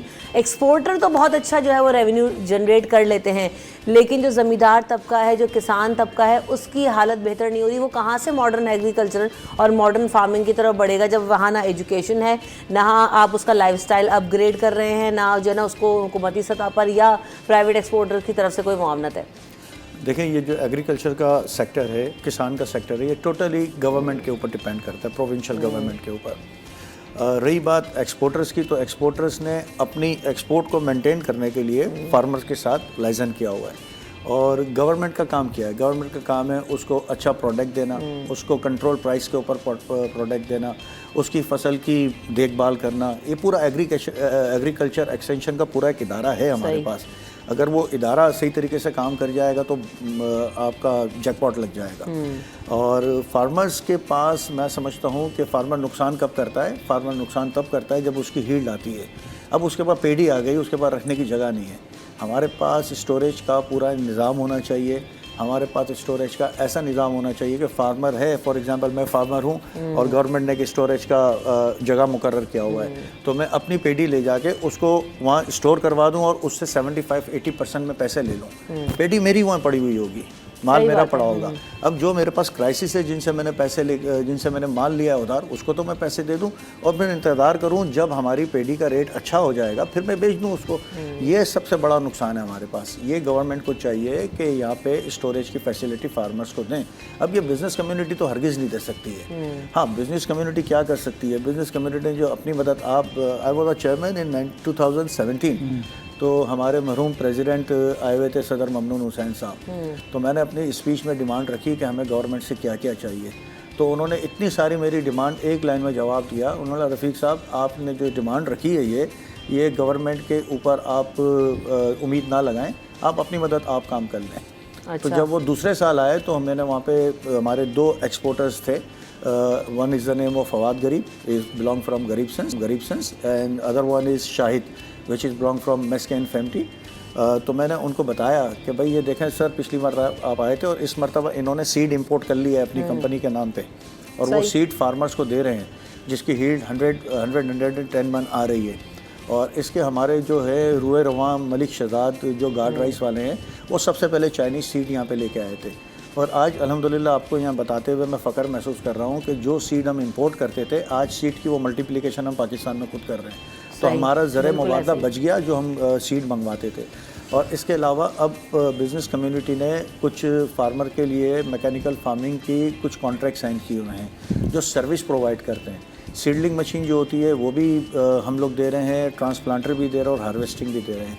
हमारी अपनी कंपनी है जो हम सर्विस प्रोवाइडर यहाँ लोअर सिंध के ऊपर दे रहे हैं। यहाँ पे आप ठट्टा पे, सुजावल पे, गोलारची पे सब जगह चले जाएं तो हमारी कंपनी ये सर्विस प्रोवाइड कर रही है खुशहाल किसान प्राइवेट लिमिटेड के नाम से, जो कि हम उसकी फसल का पूरा ख्याल भी रखते हैं, उसकी मेजरमेंट भी कर रहे होते हैं, उसके पेस्टिसाइड्स भी देख रहे होते हैं, उसकी हील्ड भी मॉनिटर कर रहे होते हैं, उसके प्लांट्स के ऊपर देख रहे होते हैं कि बराबर ट्रिलर निकले हैं कि नहीं निकले, ये सारी चीज़ें हम देख रहे होते हैं। बात हुई ना अशरफ भाई की, जब तक कोलैबोरेशन नहीं होगा, जैसे अभी इन्होंने बताया कि चलो इनकी कंपनी कर रही है और शायद 2-4 कंपनीज करी होंगी, लेकिन अगर बीइंग एग्रीकल्चरल कंट्री, हम खाली सिंध कराची नहीं पूरे पाकिस्तान की अगर बात करें, कोलैबोरेशन गवर्नमेंट के साथ जो है टके से जवाब मिल गया कि कर लो, खुद ही कर सकते हो। तो ये जो कोलैबोरेशन है वो कितनी ज़रूरी है, क्योंकि अभी हम ये $8 अरब से लेकर इसको कहाँ तक ले जा सकते हैं, और वाकई आगे आज में जो फूड की इंपॉर्टेंस है, जो वाटर की इंपॉर्टेंस है, वो तो और ज़्यादा बढ़ जाएगी। तो हम इसी बुनियाद पर अपनी इकॉनमी को, अपने मुल्क को इस्टेब्लिश कर सकते हैं अगर हम सिर्फ थोड़ा सा यहीं पर फोकस कर लें। जी बिल्कुल अहम पॉइंट है। अगर हम देखें जो SIFC बना है उसमें हम यही देख रहे हैं एग्रीकल्चर फार्मिंग को बढ़ाने के लिए जदीद तकाज़े के ऊपर, तो कहा जा रहा है कि पाकिस्तान की ज़मीन को इस्तेमाल करके उससे ज़्यादा ज़्यादा यील्ड हासिल की जाए और उसकी ट्रेनिंग जो है यहाँ लोकल जो हमारे काश्तकार हैं उनको भी दी जाए। इसलिए कल वज़ीर-ए-आज़म पाकिस्तान ने कल बड़ा ऐलान भी किया है कि चाइना जो 1000 लोग जो स्टूडेंट्स हैं वहाँ भेजे जाएंगे ताकि वो जदीद चीज़ें वहाँ से सीख के आएँ और यहाँ पर उसको इस्तेमाल करें। अब पाकिस्तान के लिए सबसे इंपॉर्टेंट चीज़ क्या है, कट ऑफ फील्ड, यानी कि जो पैदावार कैसे बढ़ा सकते हैं। सबसे इंपॉर्टेंट हम लोग आते हैं, हमारा क्या काम है एज ए रिपोर्टिंग, हम जाते हैं इन लोगों के पास क्योंकि ये एक्सपर्ट है अपनी फील्ड के ना। अब हम इनके पास जाते हैं, ये अपनी चीज़ें बताते हैं। अब मसला ये है कि अगर इनकी चीज़ पे फोकस नहीं करेंगे, हम अपनी चीज़ की पैदावार नहीं बढ़ाएंगे, हम कैसे आगे बढ़ेंगे। हम हर वक्त हमेशा हम क्या करेंगे, वही कशकोल लेके IMF के पास जाएंगे। ये वो इदारा है, आप सोचें कि $2 अरब 10 करोड़ डॉलर से आप नियर अबाउट $4 अरब डॉलर की आपने एक्सपोर्ट की सिर्फ चावल की, मुख्तलिफ इक़साम के, और पाकिस्तान के पास सरप्लस चावल है। अब इसको अगर हम एग्जाम्पल लेते हैं, हम इंशाल्लाह मतलब दुआ गो हैं, $6 अरब डॉलर जाते हैं, तो आप सोचें कि एक सेक्टर $6 अरब डॉलर अगर कमा के लाता है तो आप IMF को भूल जाएंगे भाई। ऐसे बहुत सारे सेक्टर हैं। तो भूलना चाह रहे हैं, लेकिन पता नहीं कौन लोग हैं जो भूलना ना चाहते हैं, ना चाहने देते हैं। वो कशकोल, आप उसी कशकोल में चावल डाल के दे आए भाई उनको, तो हमारे लिए बहुत बेहतर होगा। कितनी तरह का चावल है जो पाकिस्तान से एक्सपोर्ट हो रहा है, तो बहुत पसंद किया जा रहा है और जिसकी डिमांड बहुत ज़्यादा है, और हम उसमें कितने खुद मुख्तार हैं उसकी प्रोडक्शन के अंदर। सबसे ज़्यादा कौन से जो है वो राइस एक्सपोर्ट होते हैं? देखिए हमारी कंट्री के अंदर स्टेपल फूड व्हीट है और उसके बाद राइस आ जाता है। तो राइस हमारे पास हमने इस साल तकरीबन 9.2 मिलियन टन की क्रॉप हमने कैच की थी, और इस साल हम सोच रहे हैं कि इसके भी ऊपर चले जाएंगे इंशाल्लाह ताला। तो चावल एक्चुअली 2 किस्म का है, एक बासमती एक नॉन बासमती है, मतलब एक खुशबू वाला चावल है, एक बगैर खुशबू वाला चावल है। तो हम दोनों चीज़ों के अंदर अल्हम्दुलिल्लाह खुद कफ़ील हैं। और आप देख रहे होंगे कि अब यहाँ पे शेल्फ़ के अंदर आप भी सुपर मार्केट्स में या किसी ग्रोसरी लेने जाती हैं तो हमारे पास अब डिफरेंट ब्रांड्स के अंदर चावल आ गए हैं। लोगों ने अपनी अपनी पैकेजिंग शुरू कर दी है और वैल्यू एडिशन की तरफ आ गए हैं। इसी तरह अभी हम कभी सोच भी नहीं सकते थे कि अफ्रीका के अंदर वैल्यू एडिशन का माल जाएगा। अच्छा। हम यही सोचते थे कि यूरोप के अंदर जाएगा, मिडिल ईस्ट में जाएगा, USA जाएगा, इन कंट्रीज़ के अंदर जाएगा, क्योंकि ये कंट्रीज़ खुद मुख्तार हैं और पैसों में थोड़े तगड़े हैं, तो वो अफोर्ड कर सकते हैं। अब बिलीव करें कि अभी अफ्रीका जैसे के अंदर भी जो है ना हमारा 1121 और बासमती राइस 1 kg की पैकिंग में जा रहा है, जिसकी मालियत तकरीबन एनीथिंग अराउंड बिटवीन $1200 to $1600 पर मेट्रिक टन होती है। तो अब हमने उनको भी वैल्यू एडिशन के अंदर डाला है। और कल का जो ज़ुबैर मोतीवाला साहब का जो मैसेज था, वो मैसेज यही था कि खुदा के वास्ते वैल्यू एडिशन में जाएं, क्योंकि ज़ाहिर बात है वैल्यू एडिशन में जाएंगे तो आपको कॉस्ट अच्छी मिलेगी, एक अच्छी पैकिंग के अंदर आप देंगे, एक अच्छी डिज़ाइन के अंदर आप देंगे, एक अच्छे मटेरियल के अंदर आप देंगे, तो जिसके बाद चीज़ भी खूबसूरत लगेगी, तो उसके पैसे भी मिलेंगे और ये इजी टू कस्टमर के पास भी चले जाएगा। अच्छा, ये बात आपकी सही है, क्योंकि इससे पहले भी मैं ये मसला सुन चुकी हूँ कि आपने भी कोल्ड स्टोरेज वाला जिक्र किया, ये भी मैंने जो है बिज़नेस कम्युनिटी में यही मसला पहले भी सुना है। मैंगो एक्सपोर्टर्स हमारे साथ पिछले दिनों मौजूद थे, तो उनसे भी इस हवाले से बात हुई, तो उन्होंने भी कहा कि अब आपका तो चले एक्सपोर्ट करना, वो स्टोर करना इतना इशू नहीं है, चावल एक ड्राई चीज़ें हो जाएगी, लेकिन नहीं बहुत बड़ा इशू है हमारा भी स्टोर का, बहुत बड़ा इशू है। अगर हम उसको सही तरीके से ना रखें तो चावल ख़राब हो जाएगा। हाँ, अब दूसरी बात है कि स्टोरेज का इशू और दूसरे पैकेजिंग वाले मामलात के लिए भी हमारे यहाँ बड़े पैमाने पर ना उस तरह से कंपनीज मौजूद हैं, ना हमारे पास कोई सिस्टम मौजूद है। अब कुछ जो है वो चीज़ें आ गई हैं जो इस पर काम हो रही हैं, तो इस हवाले से क्या वजह है कि अभी इतना बड़ा गैप होने के बाद कोई इस मार्केट को अभी तक ऑक्यूपाई नहीं कर पा रहा है? क्यों, क्या वजह है? नहीं, अब तो कोई काफ़ी प्राइवेटली कर ले। प्राइवेटली भी कर रहे हैं। देखिए ना, अगर हम ये बोलें कि ऑक्यूपाइड नहीं कर पा रहे, तो ये 310 मिलियन डॉलर का एक्सपोर्ट था जब RECP थी, सही। और आज हम यहाँ 4 अरब डॉलर पे पहुँच गए। तो ये धीरे धीरे हम लोगों ने वक्तन फ़वक्तन, हमारे एक्सपोर्टर्स हजरात ने प्राइवेट तौर के ऊपर इसको इतना ग्रो कर दिया है। अभी भी ग्रोइंग इसके ऊपर जारी है। अभी भी हम इसको टैप कर रहे हैं, साउथ अमेरिका की मार्केट को हम टैप कर रहे हैं। अभी आप जैसा अभी अफ्रीका से जो कल मैं देख रहा था एक्सपो के अंदर, काफ़ी सारे लोग आए हुए हैं, केनिया, युगांडा से आए हुए हैं। यानी आप ये देखें कि इस्लामिक चैम्बर भी इसके अंदर, इस एक्सपो के अंदर आया हुआ है, कि वो भी उसको देख रहा है कि किस तरीके से लोग यहाँ पे प्रिटेंड कर रहे हैं, किस तरीके से वो फिर उसको टैप करे और B2B मीटिंग्स करवा के अपनी कंट्रीज़ के अंदर यहाँ से माल लेके जाए। तो काम तो अच्छा हो रहा है, और मैं समझता हूँ कि अगला जो एक्सपो आप देखेंगे इसके अंदर और बेहतरी आएगी इंशाल्लाह। और ये बेहतरी हमारी इकोनॉमिक कंडीशन और सिचुएशन को बेहतर कर सकेगी अशरफ भाई, के नहीं, क्योंकि हम ये देख रहे होते हैं कि बातें तो बहुत हो जाती हैं, लेकिन एंड में जब बजट आते हैं, चीज़ें आती हैं, तो वही रोने होते हैं कि जी पाकिस्तान की जो माली सूरत हाल है बहुत ख़राब है। अभी मतलब अच्छी बातें रफ़ीक साहब कर रहे हैं, लेकिन पाकिस्तान में जो काम कर रहे हैं उनकी कॉस्ट ऑफ डूइंग बिजनेस बहुत बढ़ गई। जैसे पूछ सकते हैं कि बिजली की जो कीमत बढ़ी है उसका इम्पैक्ट आ रहा है इनके काम पे। तो इसमें यह है कि बार बार अपील करें कि जो रीजनल ममालिक में जो बिजली की कीमत अगर वो दें तो हम पाकिस्तान तेज़ी से तरक्की कर सकता है। आपकी एक्सपोर्ट डेवलपमेंट अगर हम बात करें तो अगर कोई भी इंडिया में अगर आपकी पाबंदी लगी और पाकिस्तान को फ़ायदा हुआ है तो उसको हम डबल फ़ायदा उठाएं, उसके लिए काम करना पड़ेगा। अब जैसे इंडस्ट्री है इनकी, अब चावल की पूरा प्रोसेस होता है, मिल चला रहे। अब इनकी प्राइस आती थी, जिन्होंने मुझे बताया था, सामने बैठे हुए, इनका 1 करोड़ का बिल आता था 2 साल पहले, अब 2.25 करोड़ आए। कहाँ से देंगे जब इनकी कॉस्ट इतनी हो जाएगी, और वो आगे अगर कंट्रोल नहीं कर पाएंगे तो आगे मुकाबला भी नहीं कर पाएंगे। तो हमें मुकाबला करने का मौका नहीं दिया जा रहा है। बल्कि ये जो महीना गया है अभी, इसमें जो बिजली का बिल आया है, हम बिल्कुल सर हमारा हिल गया है कि इतने पैसों का बिल हम किस तरीके दे बात। अब आज जो प्रोग्राम था, अगर शहबाज शरीफ साहब भी थे तो ये प्रोजेक्शन आप लोग करते हैं कि हमारी ये मसाइल हल करें ताकि हम और ज़्यादा अच्छा काम करें और कंट्रीब्यूट करें टुवर्ड्स। देखें हमारी जहाँ तक रसद है, हम गए, हमने मीटिंग्स भी की, हमने प्रपोजल भी दिए, और हमने सामने मीटिंग की है। सही। अब उसके बाद भी अगर वो हमें प्रोवाइड नहीं कर सकते तो we don't have any choice. हाँ, एक चॉइस बच जाएगी कि हम अपना कारोबार किसी और जगह पे शिफ्ट कर दें, जो कि हम ये नहीं करना चाहते, क्योंकि इस वतन ने हमें बहुत कुछ दिया हुआ है, हमारी शान है, हमारी पहचान है, यहाँ की मिट्टी हमारे लिए बिल्कुल दिल के अंदर है। तो हम इसको हरगिज़ नहीं छोड़ना चाहेंगे, बल्कि हम कहेंगे गवर्नमेंट को, फिर कहेंगे कि भाई यहाँ पे आप इसके ऊपर थोड़ा नज़र-ए-सानी करें, उसकी कॉस्ट आप खुद कम करें ना। सही भाई बात। मैं तो एक बात छोटी सी कहता हूँ कि हमने जब कारोबार इसका स्टार्ट किया तो हमने स्क्रैच से स्टार्ट किया। आज हमारे पास ये सब कुछ है, तो इसकी वजह क्या है? हमने मेहनत की है, अल्लाह ने हमारा साथ दिया है और हम यहाँ तक पहुँचे। तो ये हमारी सरकार क्यों मेहनत नहीं करती, ये ग्रो क्यों नहीं करती, जबकि इसके पास तो हमसे बड़ा प्लेटफॉर्म है, इसके पास तो पूरा कंट्री है। तो इनको तो कहाँ से कहाँ निकल जाना चाहिए था। बिल्कुल ऐसा ही है। बात वही है कि कोलैबोरेशन होगा, और जब मुआवनत होगी और चीज़ों को इंडिपेंडेंस की तरफ लेके जाना पड़ेगा। अभी जश्न आज़ादी भी आएगा, आज़ादी का जश्न भी हम मनाएंगे, लेकिन कितने हम खुद आज़ाद और ख़ुद मुख्तार होते हैं अपने इदारों को लेकर, अपनी इकॉनमी को लेकर, ये एक बहुत बड़ा सवाल निशान है जो हर आने वाली हुकूमत पर लगता है, और जवाब झूठा तो ही होता है जो हम बातें करते रहते हैं। लेकिन बहरहाल हम जो अच्छा कर रहे हैं वो आप तक ज़रूर बताया रफ़ीक साहब। Very good luck to you for the expo भी, कि और ज़्यादा अच्छे, जो मैं तो कह रही हूँ, कॉन्ट्रैक्ट्स हों, और ज़्यादा हमारी एक्सपोर्ट में इजाफा हो, ताकि हमारी जो इकोनॉमिक सिचुएशन है वो बेहतर हो सके।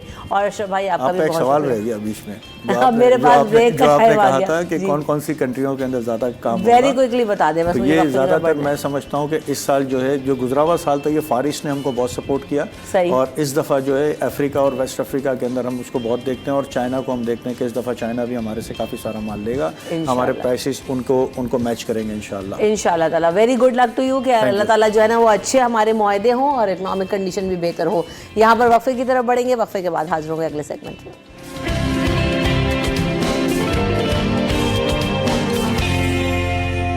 Welcome back in city at 10। तो जनाब, आज के सेगमेंट में हम बात करेंगे कि जो हार्ट इशूज़ हैं उनमें इजाफा क्यों हो रहा है, और at a very young age हम देख रहे हैं कि बहुत सारे लोगों में मसले मसाइल हो रहे हैं। कार्डियक पेन्स जो है उसका लोग कंप्लेन कर रहे हैं, सीने में दर्द की शिकायत बहुत ज़्यादा बढ़ रही है, और हमारे यहाँ स्मोकिंग और इन सब चीज़ों के आम होने की वजह से भी क्या वेरी यंग एज में हार्ट इशूज़ और कार्डियक इशूज़ हो रहे हैं, कैसे कंट्रोल करना है, इन सब आम चीज़ों को हम बात करेंगे। हमारे साथ डॉक्टर फवाद फारूक साहब मौजूद हैं, आप प्रोफेसर ऑफ कार्डियोलॉजी हैं और हेड ऑफ नॉर्ड अवार्ड भी हैं। Welcome to the show. अस्सलाम वालेकुम, कैसे हैं फवाद साहब? शुक्रिया बहुत बहुत मधु करने।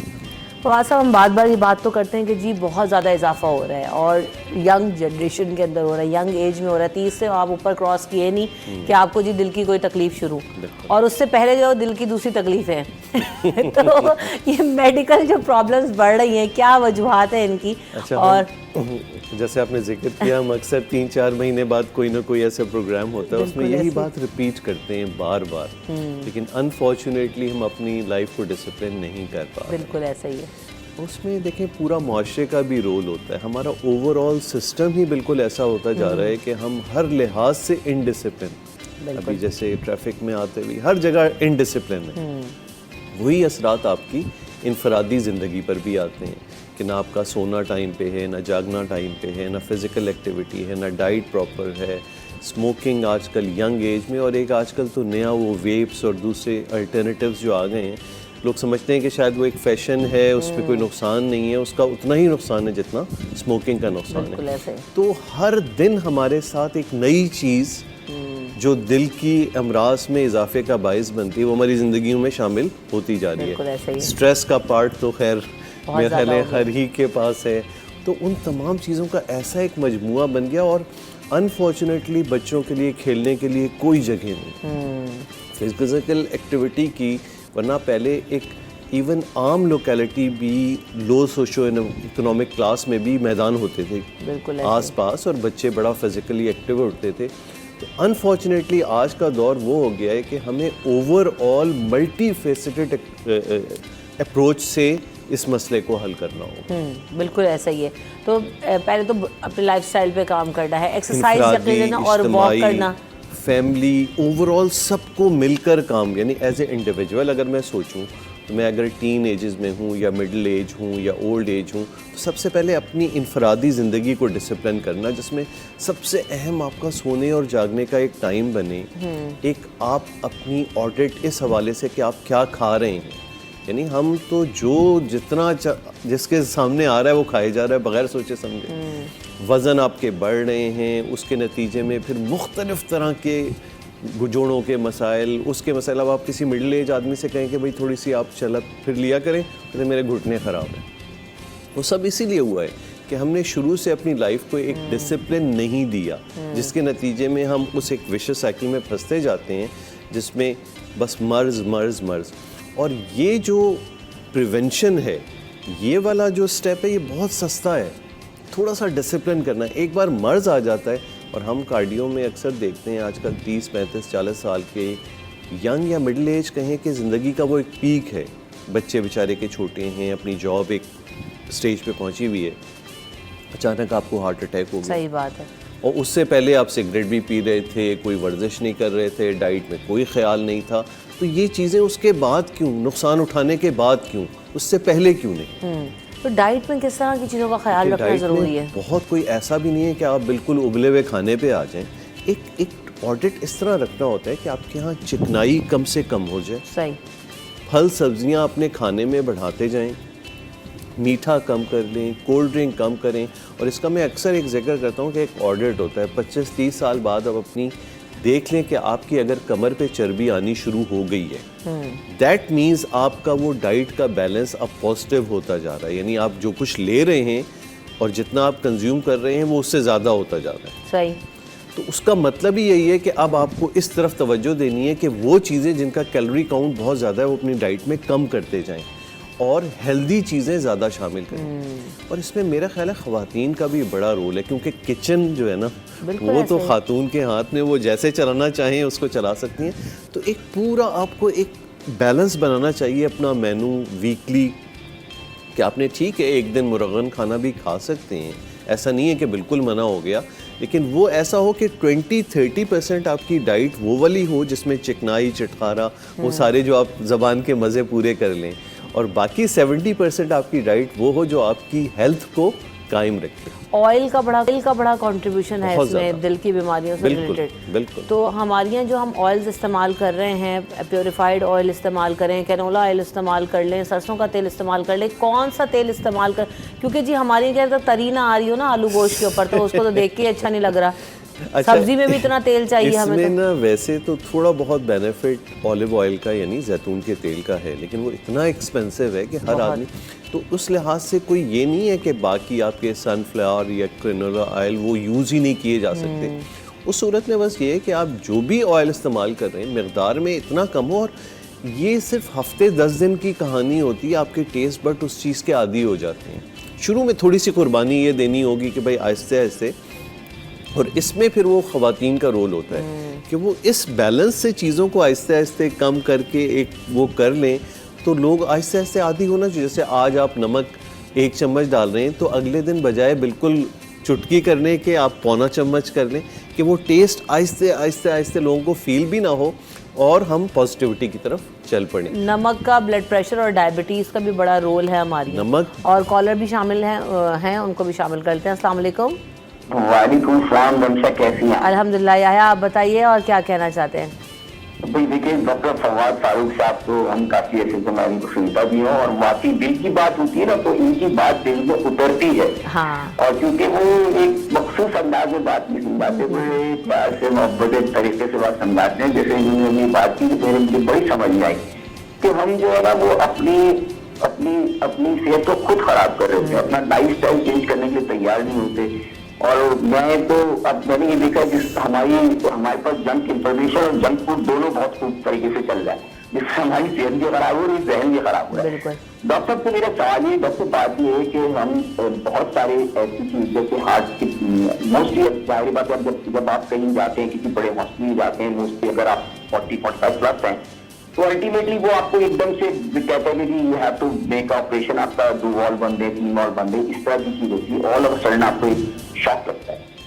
तो ये इस शॉक से बचने के लिए क्या चाहिए? क्यों ये जब हम किसी हॉस्पिटल पहुंचते हैं स्पेशली हार्ट के, तो वहाँ कुछ लोग ये कहते हैं कमर्शियल बेसिस पे होता है कि एकदम आपको खौफ देता करके फेयर फैक्टर की नहीं आपकी आपके ऑपरेट कराती है। एक तो ये क्लियर करना मुझे। दूसरी चीज है कि हमारे यहाँ नॉर्मली बहुत सारे एक देसी टोटका होता है, जिसके अंदर वो एक शरबत होता है, जिसके अंदर लहसुन, अदरक और पगड़ी क्या क्या मिला होता है। तो वो क्या चीज इस्तेमाल करना सही है? Is it better for your health और not? Thank you so much doctor साहब। बहुत शुक्रिया याया। मुझे भी याद है कि आपको मैं काफ़ी अरसे से एज ए बड़ा मैच्योर कॉलर सुनता हूँ, बहुत अरसे से, और बहुत पर्टिनेंट क्वेश्चन, बहुत अच्छे, और दोनों चीज़ें आपने बहुत अहम की। पहली बात ये थी कि एकदम से किसी दिल के अस्पताल चले जाएं तो एक धमाका होता है कि आपको ये है। अच्छा, उसमें 2 तरह की बातें होती हैं। कभी कभी डॉक्टर ओवर स्टेप कर रहे होते हैं। ओवर स्टेप इस मानों में कि ईसीजी में कुछ मुबहम सी चेंजेस हैं, लेकिन वो चूँकि वो एक फ्रंट लाइनर डॉक्टर होता है बेचारा, उसकी अभी नॉलेज इतनी ज़्यादा नहीं होती है, तो वो सिर्फ उसकी बुनियाद पे और आपकी थोड़ी बहुत अलामतें तो एकदम से बस कह देगा। हालांकि ईसीजी की बुनियाद पे कोई ये नहीं कह सकता कि आपकी 1 नाली बंद है या 2 नाली बंद है या 3 नाली बंद है। तो वो बिल्कुल ऐसा होता है कि एक कम नॉलेज की वजह से वो एक पहले से ही एक कंक्लूजन बना के आपके पे बम फोड़ देता है। लेकिन कुछ मरीज़ ऐसे होते हैं जिनका फर्स्ट टाइम अलामत के साथ वो कहीं गए हैं और ईसीजी में ऐसी चेंजेस आ गई हैं जिससे ये पक्का है कि ये हार्ट अटैक है, और कम से कम 1 नाली में तो पक्का मसला है और फौरी एंजियोग्राफी एंजियोप्लास्टी की ज़रूरत है। तो ये सही भी होता है और कभी कभी ओवर स्टेपिंग या गलत भी लोगों में सही होता है, लेकिन जी। आप कह रहे हैं। तो इसमें ज़रूरत इस बात की है कि आप किसी मुस्तनद डॉक्टर से मिलें। इस किस्म की बात अगर किसी डॉक्टर ने आपके हवाले से की है और एक किसी ऑथेंटिक हॉस्पिटल में आप मौजूद हैं, फिर तो ये बातें सही ही होंगी।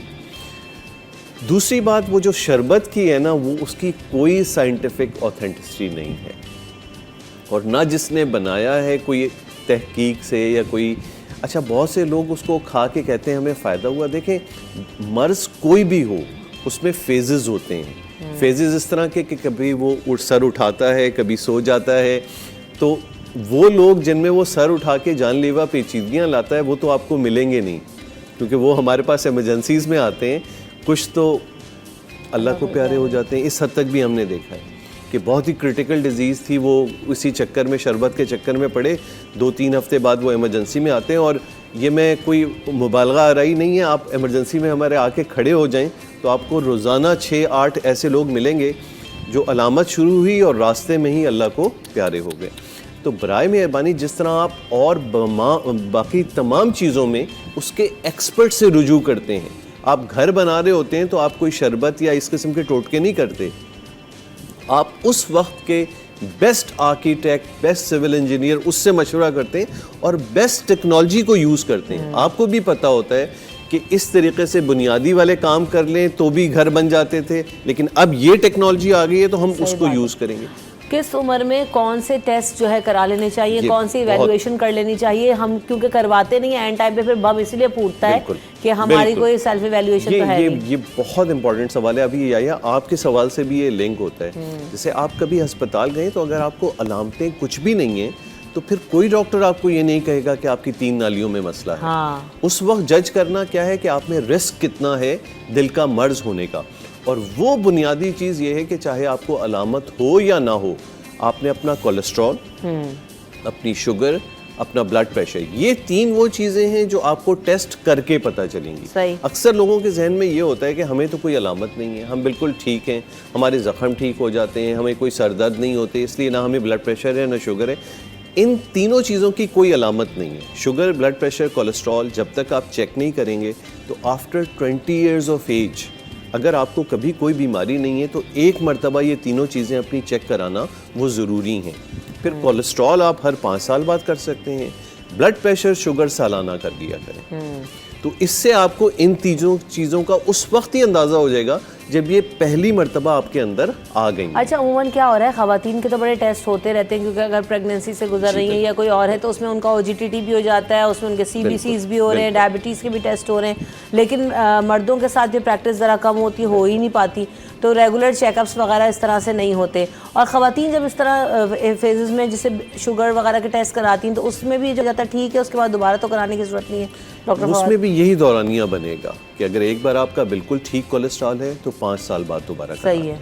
सिमिलरली शुगर और ब्लड प्रेशर बिल्कुल ठीक है तो सालाना एक मर्तबा कर लेना चाहिए, ताकि वक्त से पहले आपको अंदाज़ा, क्योंकि शुगर में भी और ब्लड प्रेशर में भी ऐसा मामला है कि कंप्लीट ये चीज़ें आने से पहले आपको थोड़ा सा बॉर्डरलाइन स्टेट आएगा। जैसे शुगर है, आप बिल्कुल नॉर्मल हैं आज, तो शुगर आने से पहले एक प्री डायबिटिक स्टेज आती है, उसमें लेवल्स होते हैं खास, वो खैर डॉक्टर आपको बताएगा, लेकिन वो आप सालाना करते रहेंगे तो आपको अंदाज़ा उसी वक्त हो जाएगा जब आप शुगर से पहले प्री में दाखिल हुए हैं, तो सालाना की बुनियाद पे ये कर दिया करें ताकि वक्त से पहले चीज़ों का पता चल जाए। यानी जितने भी कार्डियक इश्यूज आपको लीड कर रहे हैं वो शुगर, कोलेस्ट्रॉल से ही लीड कर रहे हैं। अच्छा, इसके साथ ही मैं दूसरी वो चीज़ें वो हम बार बार कहते हैं, हाँ जी। लेकिन जो सस्ते नुस्खे हैं जिसके लिए किसी टेस्ट की ज़रूरत नहीं है, दिन में 40 मिनट की ऐसी फिज़िकल एक्टिविटी जिसमें आपका सांस फूले, आपकी धड़कन बढ़े, अगर आप सेहत की हालत में इसको हल्का ना लें, ये सबसे कीमती चीज़ है।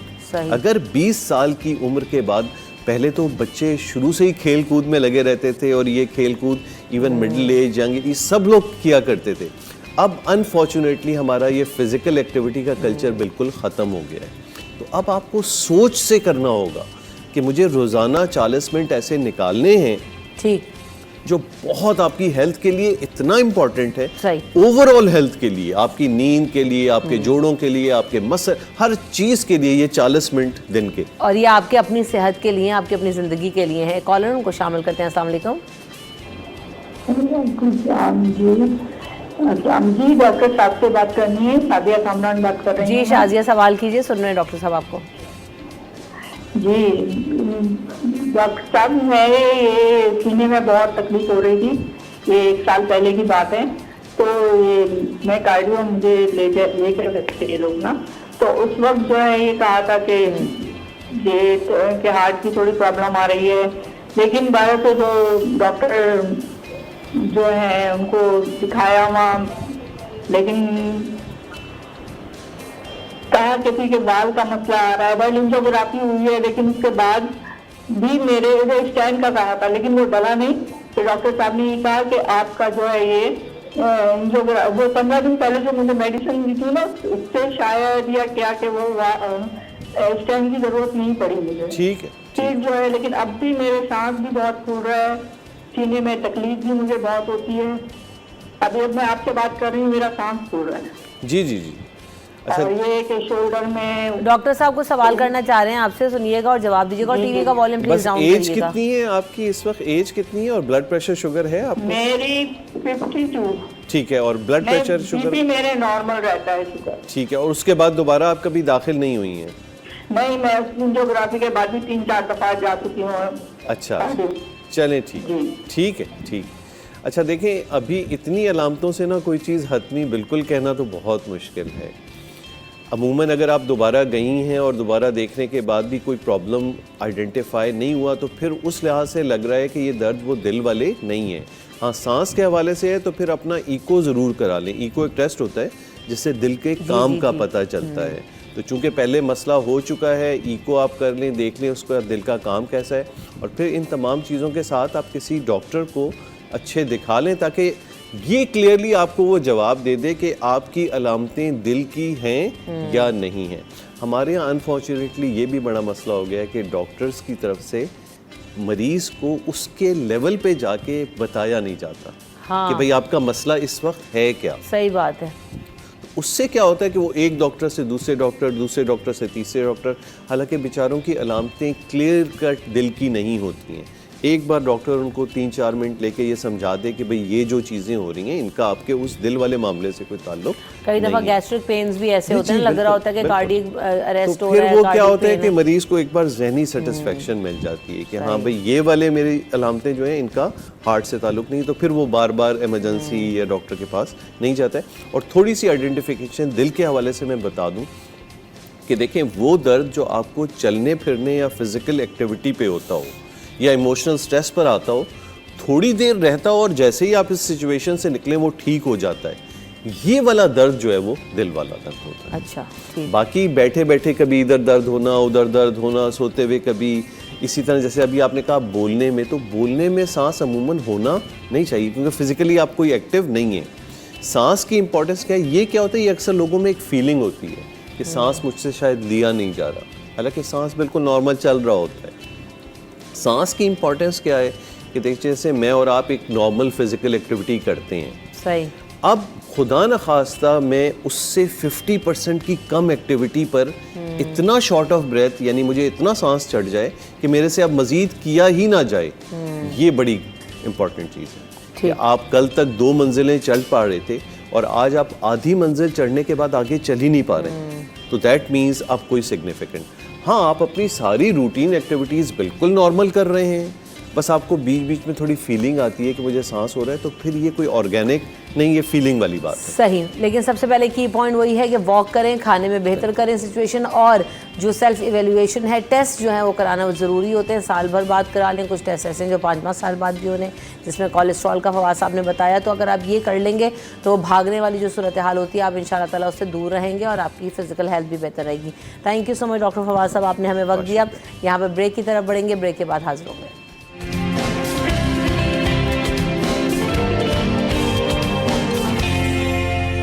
हासिल किया, बाहर निकले, छिन गया, तो ये जिम्मेदारी किसकी है? ये फिर वही वाली बात है ना कि उन्हीं इदारों की, गवर्नमेंट की उसकी रिस्पॉन्सिबिलिटी आ जाती है।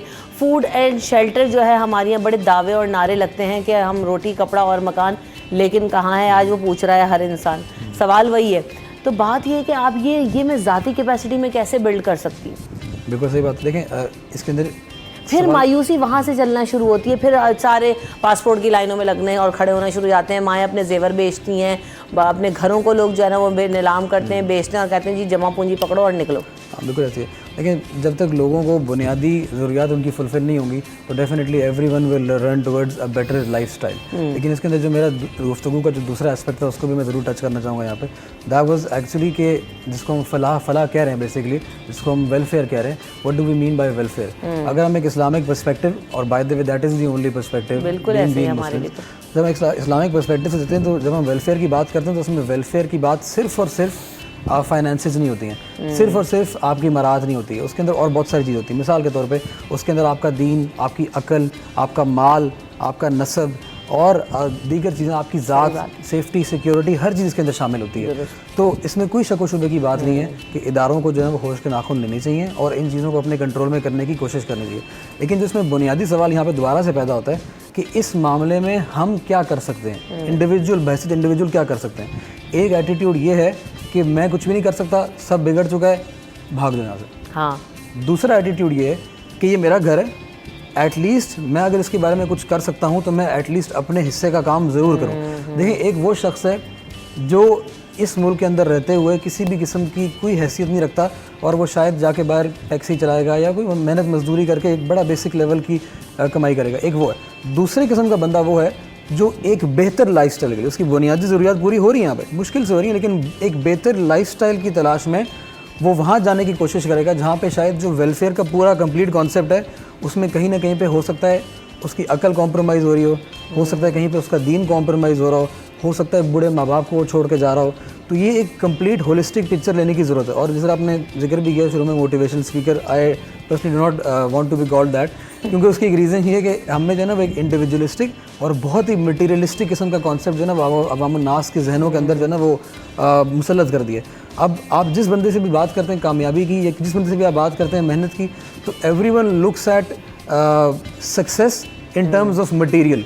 तो अगर आप मुझसे भी बात करें या आप किसी और शख्स से भी बात करें तो उस बंदे को जांचा इस बात पे जाता है कि वो कितनी बड़ी गाड़ी में आ रहा है या वेलफेयर वो समझते ही हैं कि अगर वो जितने ज़्यादा पैसे कमा रहा है। इन द मीन वाइल अगर उसकी क्वालिटी ऑफ लाइफ जो कि उसकी फैमिली के ऊपर मुनहसर है, जो अपनी फैमिली टाइम के ऊपर मुनहसर है, जो उसके दीन के ऊपर, जो उसकी मेंटल वेल बीइंग के ऊपर मुनहसर है, अगर इन चीज़ों से वो माजूर है और वो चीज़ें उसके पास नहीं मौजूद हैं तो फिर भी समझाएगा। फिर वही बात आ जाती है कि हालात ऐसे खड़े कर दिए जाते हैं। हमारे यहाँ मेंटल स्ट्रेस क्यों बढ़ रहा है? इसलिए बढ़ रहा है कि हमारे यहाँ जी वही बिजली के बिल जो है, जब ताबड़तोड़ हमले बिजली के हो रहे हैं, बम गिराए जाते हैं, तो जी स्ट्रेस मेरा तो बिल देखते ही बढ़ जाता है। फिर पेट्रोल की कीमत में हर 15 दिन के बाद इजाफा होता है, स्ट्रेस बढ़ जाता है। तो ये जो हमारा मेंटल स्ट्रेस बहुत ज़्यादा बढ़ रहा है, हमारे यहाँ जो है वो एक पीसफुल इन्वायरमेंट नहीं किया जा रहा अपने आप को काम रखने के लिए। इरफान साहब, फिर वही वाली बात है कि स्ट्रीट क्राइम में भी इसलिए इजाफा होता है। हमें जो सही रास्ते पे चलना चाहिए हम भी वो रास्ता छोड़ देते हैं। वही वाली बात ना कि मैं क्यों लाइन में लगूँ जब मैं रिश्वत दे के काम करा सकता हूँ, मैं क्यों सिग्नल पे खड़ा हूँ, जब मैं क्यों कागजात बनवाऊँ जब मुझे पता 50 रुपये दे के बाइक पे निकल जाऊँगा। तो एटीट्यूड हमारे भी कुछ इस तरह के हैं कि हम भी टुवर्ड्स द सोसाइटी है जो कंट्रीब्यूशन टुवर्ड्स द कंट्री है, जिसकी बात हैदर ने भी कि हम करना भी नहीं चाह रहे होते। देखिए, इसमें 3 बातें मैं बड़ी अच्छी बात इन्होंने की कि फलाह का लफ्ज़ है तो कुरान की है क़द अफ़लह मन तज़क्का जी, कि फलाह का जो हमारा जो कॉन्सेप्ट है, इस्लामी कॉन्सेप्ट है, वो तज़किया से है। अच्छा, अब ये जो सफाई है, तज़किया जो है ना, सफाई है, गंद जो आ जाती है तो वो हमारे जहन में भी आती है, हमारे ख़यालात में भी आती है, हमारे किरदार में भी आती है, हमारे रवाबित में भी आती है, ये उसका। अच्छा, ये तो एक फॉर्मल है, लेकिन मैं आता हूँ हमारी रिस्पॉन्सिबिलिटी क्या है। ठीक है ना, हर आदमी का जो है कि हर आदमी की एक राया होती है और उस राया के बारे में सवाल किया जाएगा। ठीक है, मैं एक यूनिवर्सिटी का वाइस चांसलर होने के नाते जो हमारे इतने हज़ारों स्टूडेंट्स होते हैं, तो हमारी रिस्पॉन्सिबिलिटी बहुत ज़्यादा है एक आम आदमी से। मतलब आम आदमी जो एक मतलब मजदूरी कर रहा है वो तो अपने लेवल तक कर सकता है, लेकिन अगर मेरा हल्का असर जो मेरा काम है वो हज़ारों स्टूडेंट्स के ऊपर मुहित है, तो उसके अंदर मैं पॉलिसी लेवल के ऊपर भी इंटरवेंशन कर सकता हूँ। मैं सोचने इदारों के लोगों से मिलकर हम उसके लिए कोई डायरेक्शंस भी बना सकते हैं, कोई सॉल्यूशन हम अपने स्टूडेंट्स के अंदर वो सलाहियत पैदा कर सकते हैं जो आगे ले जाए। तो प्रॉब्लम ये है कि अब माशाल्लाह से इनका भी काफ़ी स्पीकिंग वगैरह और सोशल वर्क का अगर एक्सपीरियंस है तो इनके भी 2-4 हज़ार लोग मौजूद हैं। तो इन 2-4 हज़ार जो भी इनके हल्का असर में हैं या हज़ारों हैं, तो उनके साथ मिल के इज्तमाई तौर पे भी हमारा फ़र्ज़ है। देखिए, हम सब वोटर्स हैं, डेमोक्रेसी के अंदर हमारे जो बात है उसका वज़न होता है। उस वज़न को पहुंचाना हमें नहीं आता उन लोगों की तरफ जो फ़ैसला करने की ताकत रखते हैं, वो हमें सीखना है। तो बजाय इसके कि मायूस होकर मुल्क से दौड़की लगा रहे हैं, अब वो जा रहे हैं और आपको पता है आयरलैंड